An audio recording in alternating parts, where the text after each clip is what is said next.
Dili mubos sa napulo ka mga balay ang nangaugdaw sa sunog sa General Santos ug Butuan City. Ani ang report.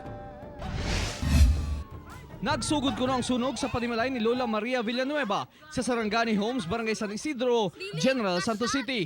Nagpahulay lang kuno si Lola Maria sa ilang sala dahil napalong ang iyang ventilador ug naa siya na dunggang mibuto.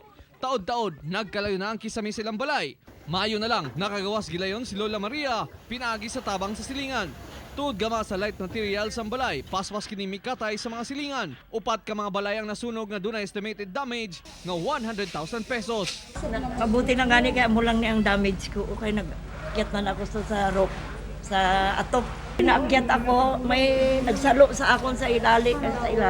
Two houses were fully gutted and dalawa naman ang partial lang. Nakikita tayo na parang ano na yung mga lights natin, on and off na, or may problema na tayo sa mga appliances. Ibig sabihin nun, may imminent na yung problema natin sa kuryente. Panaloy, di na na ikawas, Loy!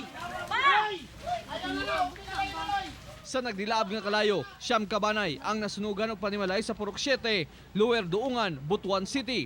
Matod sa kabomberuhan, nagsugod ang sunog sa poste sa kuryente nga natumba dahil nag-short circuit ug ang kable nga naputol naigo sa balay ni Ireneo Cabatanya ug daling mikatag na ang kalayo. Nasunog sab ang 8 ka mga silingang panimalay. Alas 4 na sa kadlawon nang gideklarang fire out. Miabot sa 300,000 pesos ang inisyal nga danyos tungod sa sunog.